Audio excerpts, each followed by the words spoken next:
Hello, all you patrons. I hope you're excited as I am for Thanksgiving this week. Gather round. Yeah. Yes, indeed. It is Turkey Lurkey Day.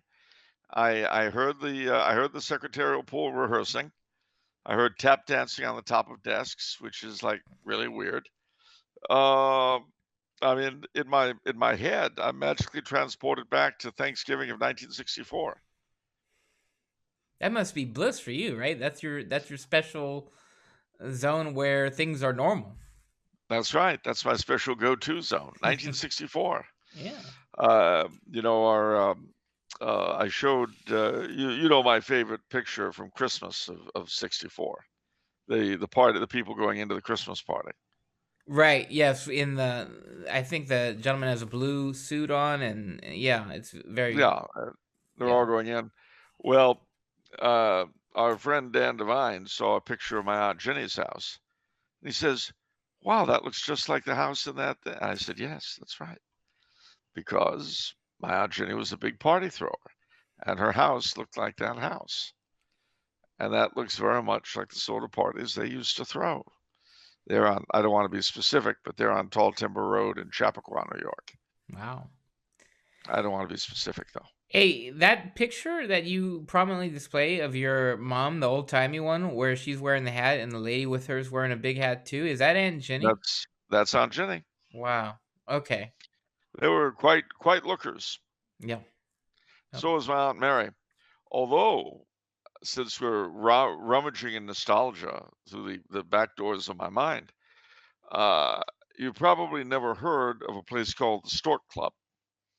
No. Back in the 40s and 50s and into the 60s, even the 30s, I think. The Stork Club was one of the places to go in Manhattan for nightlife, like El Morocco and places like that. Well, my mother and her sisters loved to go to the Stork Club, but my mother was a problem child because you see, well-bred young ladies would get a table. They wouldn't sit at the bar. But my mother would sit at the bar to her sister's annoyance, and before long, fights would break out.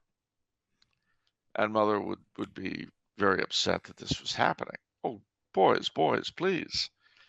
But eventually, Mr. Billingsley, who owned the place, caught on to the gag, and he barred my ma from the Stork Club. He called my grandfather and said, the two older girls are welcome any time, but you keep that younger one at home. She's trouble. She's inciting fights, people fighting over her, huh? Yeah.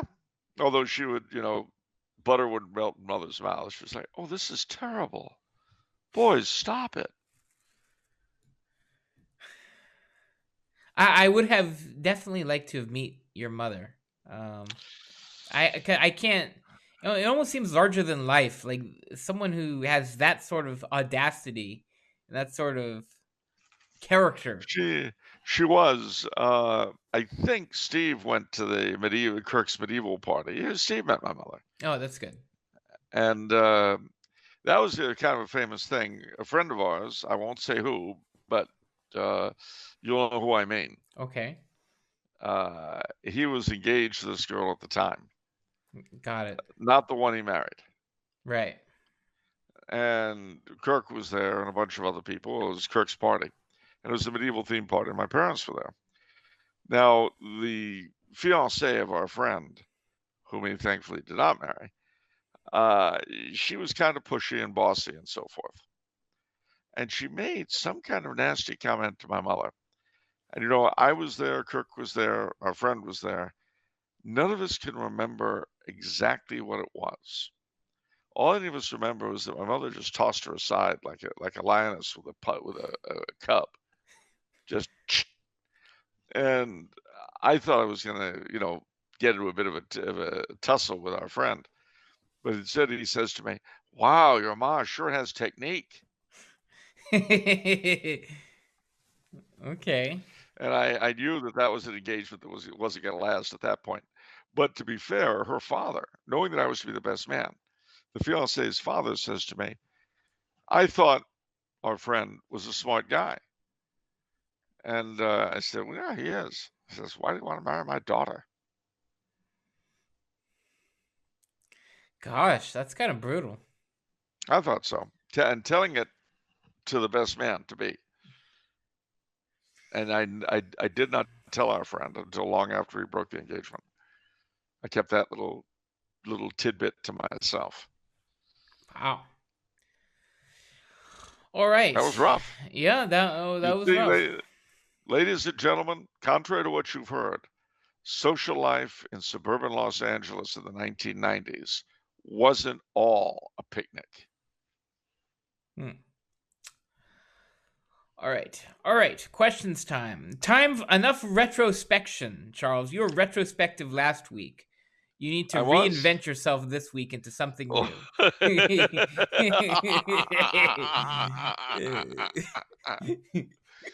All right, fine. Sure. Hello, my name is Oscar Butterworth. There. Is that sufficient reinvention for you, Chief? Am I reinvented now?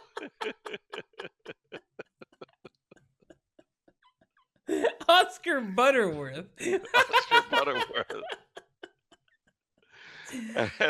And I specialize in ironmongery and leather goods. There. Okay, there you go, Charles. We're The all only books set. the only books I read are Reader's Digest condensed books. That's all I read. And I drive an old Studebaker. Are you happy now? I'm perfectly happy. All right. Good. I live in a place in Teaneck, New Jersey. Are you glad? Has this made things better? You live where in New Jersey? In a small duplex. Oh, okay, good. Yeah, well. In Teaneck, New Jersey, with my wife Irma and our two children, Beth and Scott. Great. Well, you said reinvent yourself. I did. All right. All right. I can't think of anyone less like me than my new identity that you forced me to have. Thanks. A heap. This guy sounds like a real bore. But no, I've got to be him now. Ooh, you got to reinvent yourself. Ooh, well, fine. You had me reinvent myself into a crashing bore. Thanks. What am I supposed to do with this guy? How am I supposed to support his wife and kids? Huh? You didn't answer that question. Maybe you should have thought of that before you cooked him up. Maybe you should double my salary to help support my imaginary wife and kids. How about that? Yeah, exactly. How am I supposed to put the kids through school? Dream up some. I don't.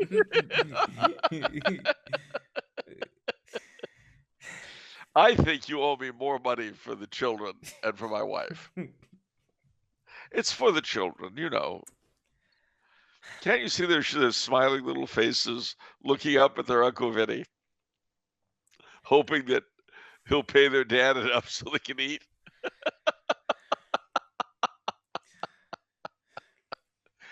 What?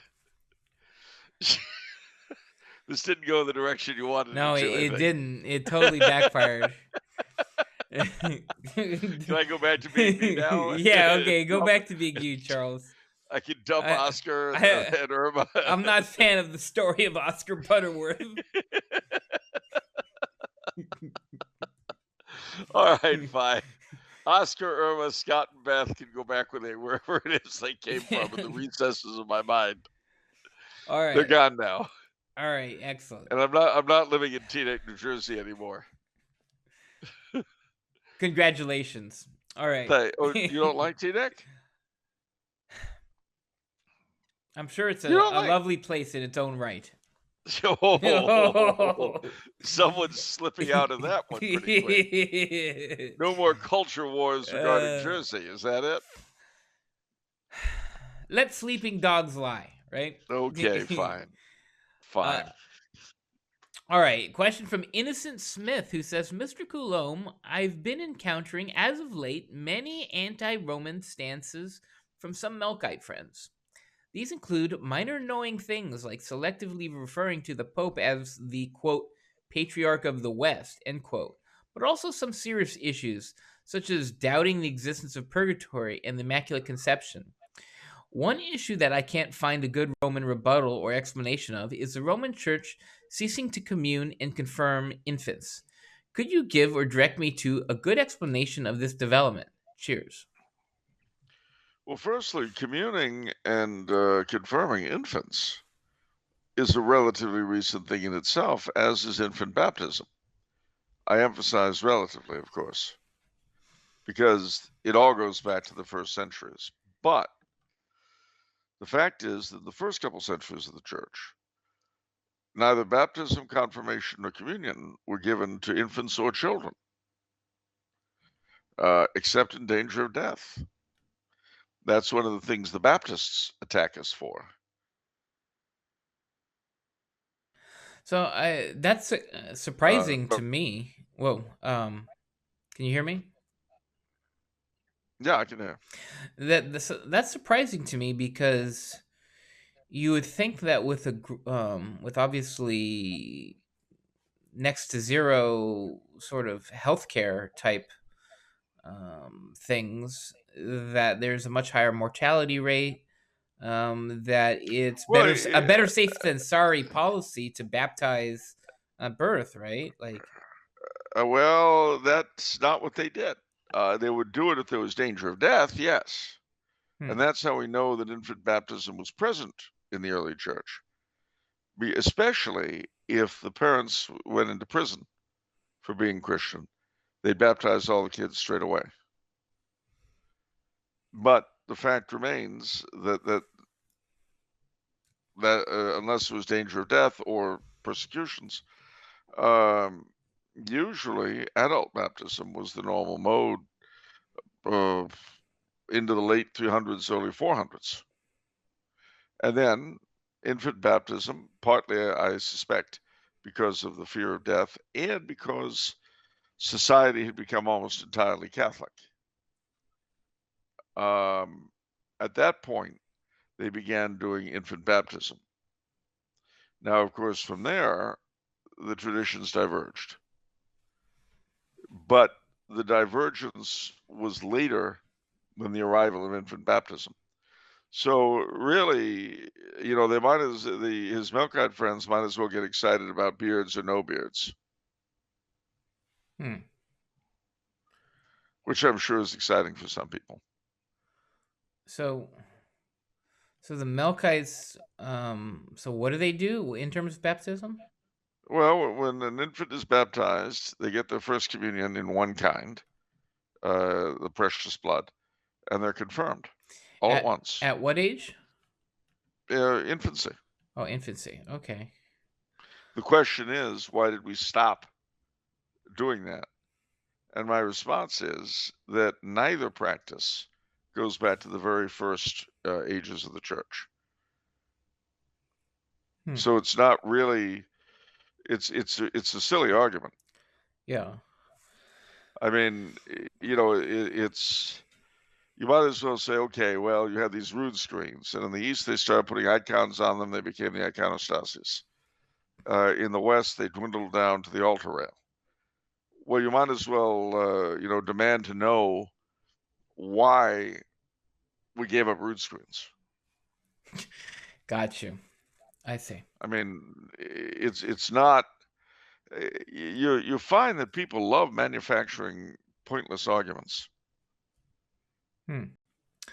It's like the Immaculate Conception that he mentions. The Orthodox, forget the Melkites. The Orthodox never denied the Immaculate Conception until we defined it. Hmm. In fact, Gennadios II, the Patriarch of Constantinople who initiated the current schism in 1462, was a Thomist, but he disagreed with St. Thomas in 2 points. One, of course, the papacy, but two, the Immaculate Conception, which he accepted and St. Thomas did not. And he accepted it precisely because of the Eastern tradition of the time. So Melkites who deny the Immaculate Conception are not simply denying a defined dogma. They are denying something that was believed by the East until 1854. by the Eastern Orthodox, I mean. And you can do that, that's fun, but what you can't do is do that and pretend that you're holding some kind of ancient faith. That's a fun one. That Yeah. I you kind of like burst the bubble. I like when you have the ability to just burst someone's bubble like that. Well, I mean, it's like again, the Orthodox never denied the Assumption of the Virgin Mary until 1950 when we defined it. But the name of the cathedral in Moscow is the Assumption of the Blessed Virgin Mary.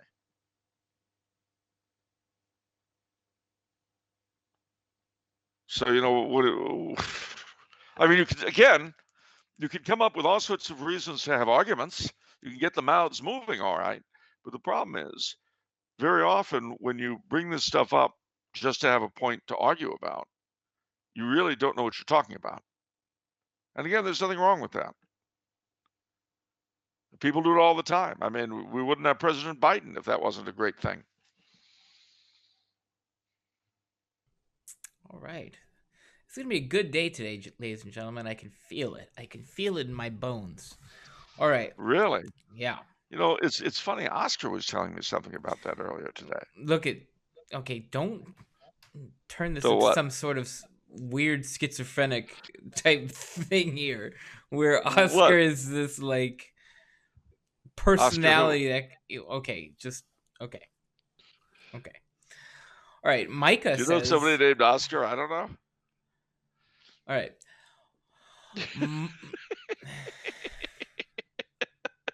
You know he's waiting for you. All right, Micah says, Service Herr Charles. I've been getting into Ernst Junger recently. I've read his famous The Storm of Steel, but also his essays on pain and the Forced Passage. I'm intrigued by his philosophy and was wondering about your thoughts on the Prussian officer and conservative revolutionary. Well, I mean, humanly speaking, he was an admirable fellow in a lot of ways, a very anti-Nazi, and he certainly has a lot of very important messages, shall we say. Not least of which is the fact that he came into the church some few years before he died. And you've got to understand that for a Prussian like himself to become a Catholic, that was quite a jump. But it was the logical end of the direction he'd been going in his whole life. What's the context of the Prussian thing? It's hugely Protestant or something? Oh, yeah. Hmm. As Protestant as England used to be. Wow. Okay. Or as Sweden and Denmark are now. All right. One small break. The heater's on, and I'm melting. Also, if you could turn my volume down in your headset, I'm definitely echoing very loudly today. Huh.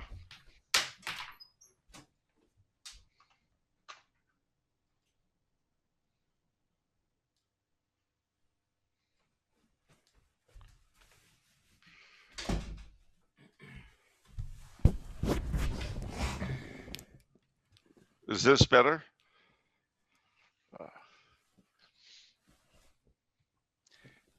All right. Is this better? Let me hear. Testing 1 2 3. Hello. Testing 1 2 3. Hello. Yeah, I don't hear myself. Perfect. Do you miss yourself? I'm not gone. All right. All right. Next question is from Daniel, who says, I have a question regarding piracy and privateering in the 16th through 18th centuries. Was there any noteworthy difference between how the Catholic and Protestant countries approached privateering? And was there a noticeable difference between how the privateers and pirates themselves operated, depending on whether they were from a Catholic or Protestant country? Even if we wouldn't consider them practicing their religion, I'm curious if there is a noticeable cultural difference. Not that I know of. I mean, I always enjoyed reading about the pirates to the Caribbean and the Spanish Main and all that. And some of them were Catholic, of Catholic origin. Some were Protestant, but they were all thieves and pirates and hooligans. Not that I know of. And so Catholic pirates didn't do things in a more Catholic way? Is That is such a leading question. There's so many answers I could give to that, but I'm such a nice person, I won't. No, just no. Just no. Okay. All right. All right. Daniel says, my second question concerns Thomism and Scotism. I'm pretty convinced by the Scotist understanding of the primacy of Christ in creation, and I'm curious if holding to that would in any way cause philosophical issues within the Thomistic tradition. I guess what I'm asking is, can someone be a Thomist while also holding to the Scotistic understanding of the primacy of Christ? Wow, that's a tough one. I don't know. So, well, let's break this down a little bit. What in Thomism is at odds here?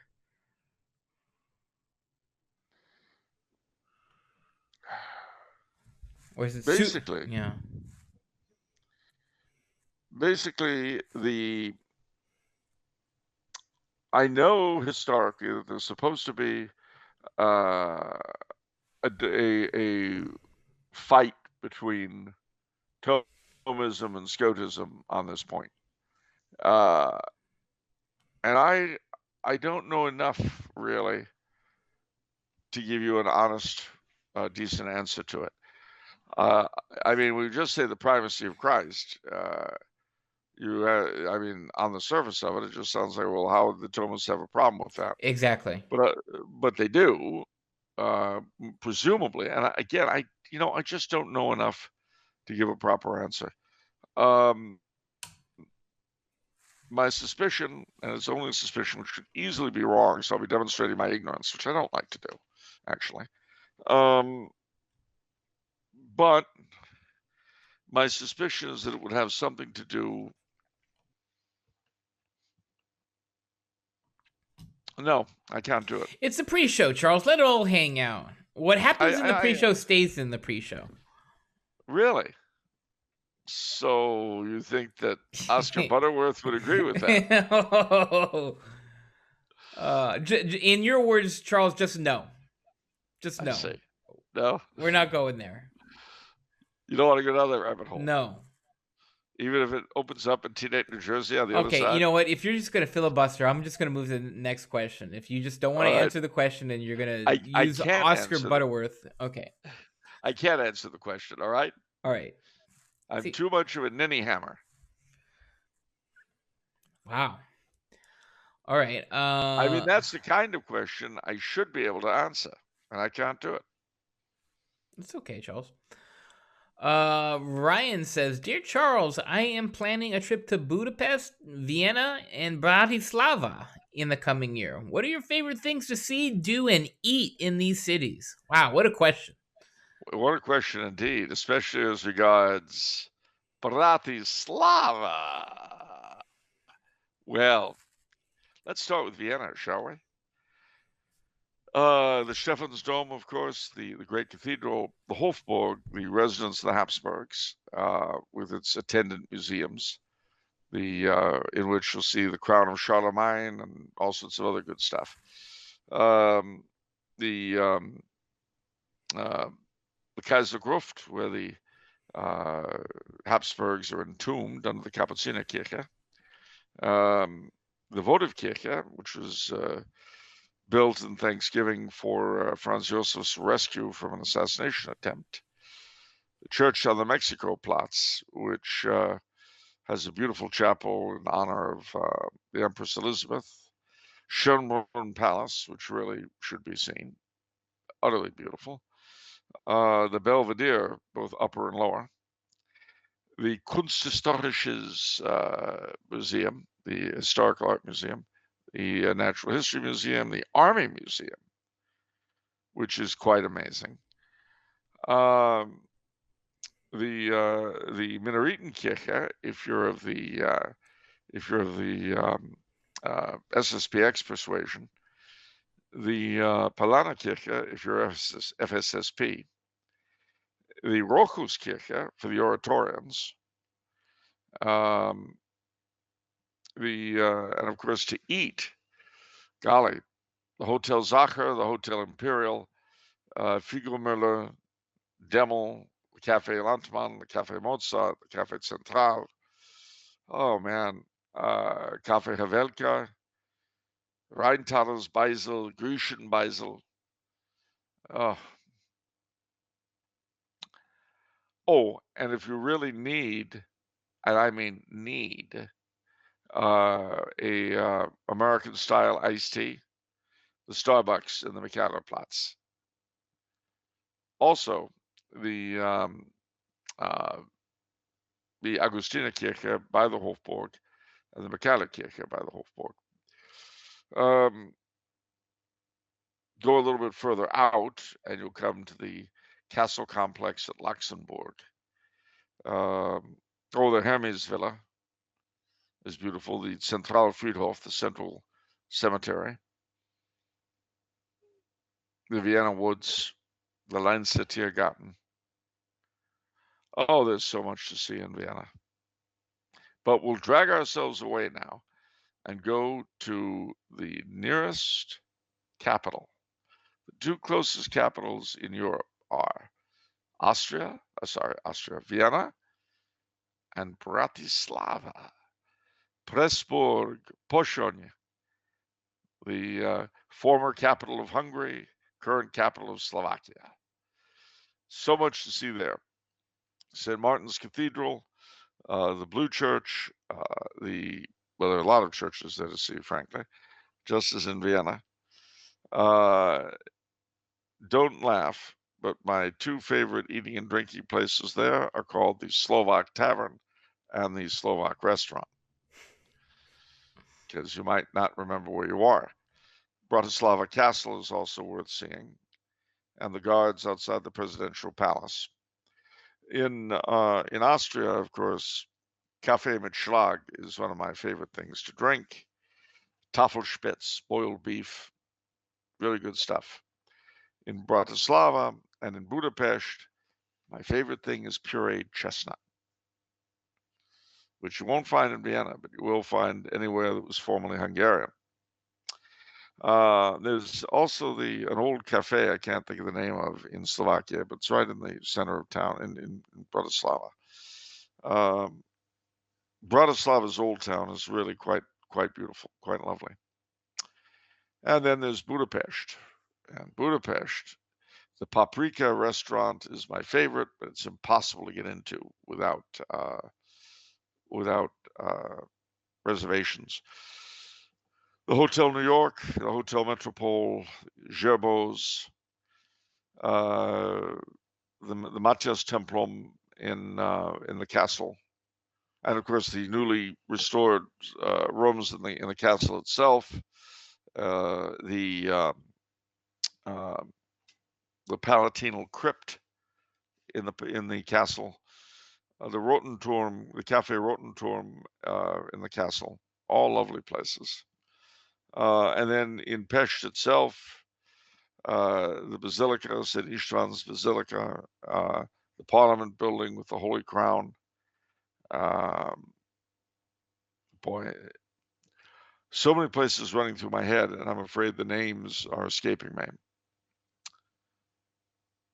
But and of course the Otto von Habsburg archives, we can't forget those.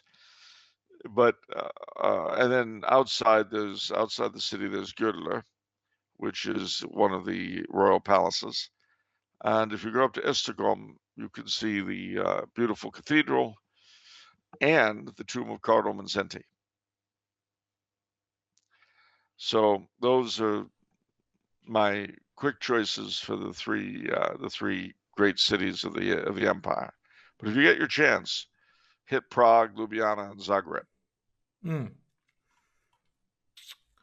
Okay, just one small amendment here. I just noticed that we're starting the show with a question from Young Voter Fraud of the same question. He's also planning a trip to Austria in the somewhat near future, and of course going to Vienna. Okay, so maybe we'll touch on that in a different way in the full episode. But Yeah, a lot of people going to Vienna nowadays, it seems. I Oh. don't blame them. I went there myself today. Can you I tell the don't blame people what anyone you for had, or are doing you going to that. save that for the full episode? What you had to eat? What, the slab of ham with bacon wrapped sausage? Yeah, yeah, Three sausage wrapped three in bacon bacon wrapped on top of sausage ham. served on a slab of ham.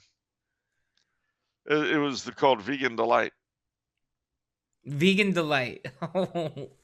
Yeah, that's because you're delighted not to have them there. One look and they're gone. That reminds me of a meme on the internet where there's this giant bacon cheeseburger where it's meat, cheese, bacon, meat, cheese, bacon, meat, cheese, bacon, meat, cheese, bacon, and then lettuce on the bottom. And he says, and the person says, "Tell me truly, is there too much lettuce on this?" Yes, yeah, Yeah. entirely too much. No, I tell you, I'm not a big burger fan, but I have to admit that a burger with cheese and bacon does make a lot of difference. Oh yeah, big time. I love the Wendy's Baconator, I have to admit. All right. Do you go to um, In and Out? I don't, because that one on Santa Anita, they're always out on the street. And it's like, if I'm doing fast food, I'm not going to wait 30 minutes. I do love In and Out though, but it's just like, it's not worth it to me. But have you ever ordered animal style? Yeah, the sauce with the onions. Yep. It was good. Everybody, what? I'm sure that's a favorite of yours. Well, yes, but you're not supposed to mention it Yeah, it's an because off. Yeah, it's off the menu. it's off the menu.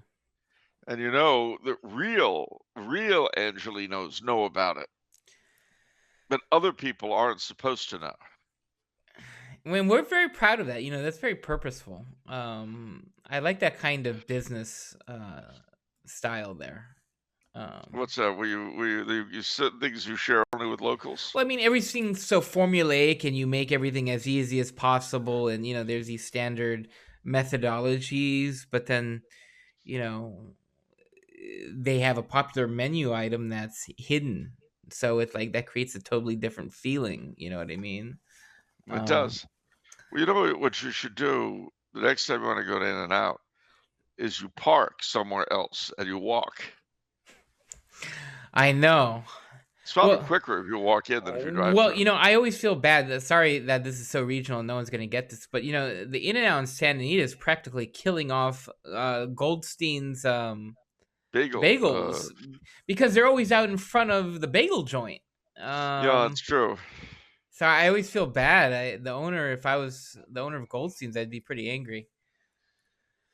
Anyhow, Well, I think In and Out has something of a deal with the chief though, probably, honestly, because I mean any other business that long trail of cars yeah, on a hampering traffic on a major street, yeah, you know, yeah, there'd be a problem. hugely, yeah. But probably once a month the chief drops by, you know. Well, and how you doing today? Oh, it's good to see you, Chief Nancy. Ah, it's good to see you, boyo. So you got something for me, do you? Well, flexibility, adaptability. Sometimes, this is what I'm talking about, right? Where the standard models of business aren't always the best idea here, and so sometimes you have to go outside of the box. Yeah, way outside with a billy club. Smash your way through the box. Oh, what a pity. Look at that now. The box is broken. So sad. I guess we'll just have to think outside it now. Oh man, yeah. I mean, he doesn't really need the billy club as a chief, but you notice he's always, he still carries it. Yeah. I'd hate to slip, Well, Chief, there's really no reason for you to carry a billy club anymore. Well, I like to keep my hand in, Don't want to get out of practice. I don't want the lowest the lowest beat cop on the force to think that I think I'm better than he is. Oh. What you think? You think I'm going to let the men under me think that I'm too high and mighty to carry a billy club? Oh, I don't think so.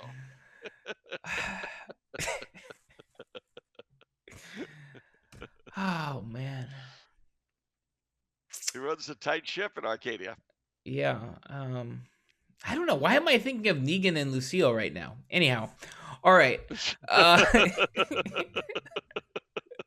Oh man, All a right. Walking Dead reference Yeah. during the month of the Holy Souls. Last time we needed it. Oh, shame. All right. Two final questions for the pre-show from Helvitio, who says, if the United States did become a monarchy in the future and we chose a member of a royal house to govern her, why not a member of the Capetian dynasty rather than the Stuarts? Louis the 16th did help us win our independence, so I think that they would deserve it more. Well, if you think that independence was a great thing, no doubt. But the truth of the matter is that our institutions, much being French Canadian myself, of course, I prefer the Bourbon. But the sad truth is that our institutions, to say nothing of the greater part of our population, have their roots and their culture in the British Isles, and that's just the way it is. Sadly, our language is not French, in testimony to the fact that the good guys lost at the Plains of Abraham. But, what are you going to do? Can't have everything, and sometimes you can't have anything. Well, you French will always have Paris. All right. Well, that's true. And New Orleans. And New Orleans. And Quebec City. Yeah, yes. And the Frerte restaurant gosh, my mind's going, down in Silver Lake. All right. You know who went there on one of their first dates? Your niece? Brother and sister-in-law. My brother. Okay. Yeah. Great. And you know why? I don't know. One word, flamenco. Wow. Okay. Do you like flamenco? Not particularly. Oscar Butterworth's wife, Irma, was a big flamenco dancer before she got married. Oh, really? What happened? She got married, so she gave it up. What was interesting was that Irma was not Spanish at all. She was Irish and Polish. And yet she got into flamenco at an early age. But she gave it up to be a wife and mother, trusting her husband to be able to bring in enough money to feed her and the kids. I'm sorry the people in your imagination are so starved. Well, in a sense, you're their father, You demanded their creation. I demanded their creation. Yes, you did.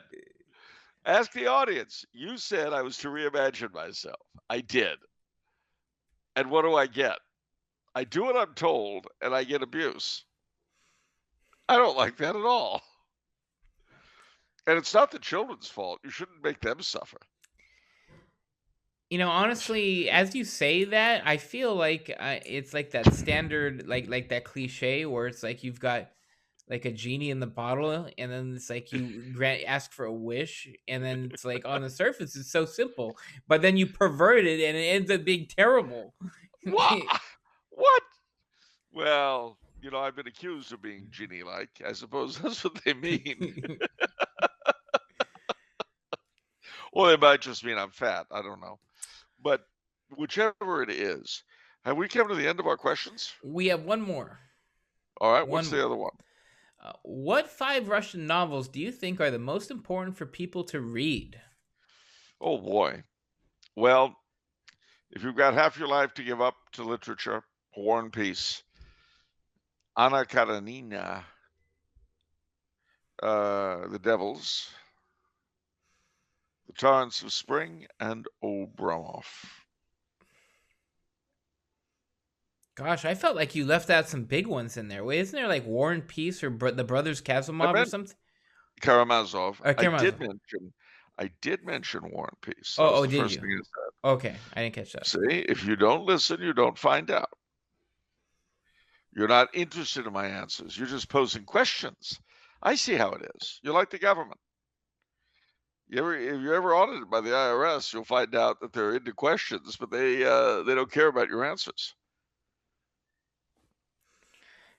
You're into answers, but like on your own terms. I mean, I say this to all the people: the more you talk, the less that's absorbed. So you talk a lot, people aren't gonna know what you're saying. So when you're rambling, there's not a lot. There's not a lot being absorbed there. So Let me tell you something. Rambling Rose. Yeah. Nat King Cole. Beat that one, smart guy.